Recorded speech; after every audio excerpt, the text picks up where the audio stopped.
Le Thalys s'arrête à Bruxelles, il est 17h13. Le terroriste présumé monte à l'arrière du train.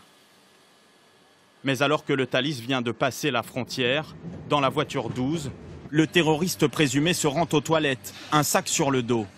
Devant la porte, un passager français s'inquiète en entendant des bruits métalliques. Le suspect ressort.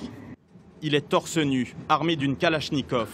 Le passager tente de le ceinturer, en vain. Un autre voyageur, Marc Mougalian, professeur d'anglais, assiste à la scène. Il réussit à s'emparer du fusil d'assaut et s'enfuit en courant.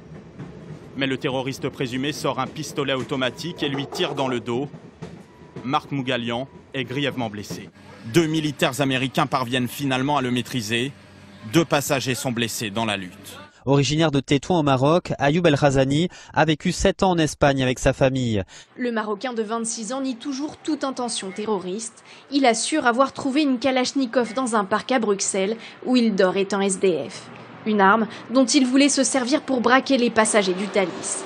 Une ligne de défense bien préparée qui ne convainc pas la police. Le sac du terroriste présumé cachait un cutter et 9 chargeurs remplis de balles.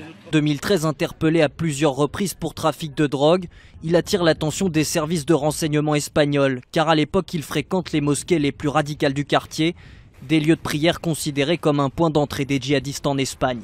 Le 10 mai dernier, il a été repéré à Berlin, d'où il se serait envolé pour la Turquie, probablement pour rejoindre la Syrie selon les services de renseignement. Il est fiché comme djihadiste radical par plusieurs polices européennes.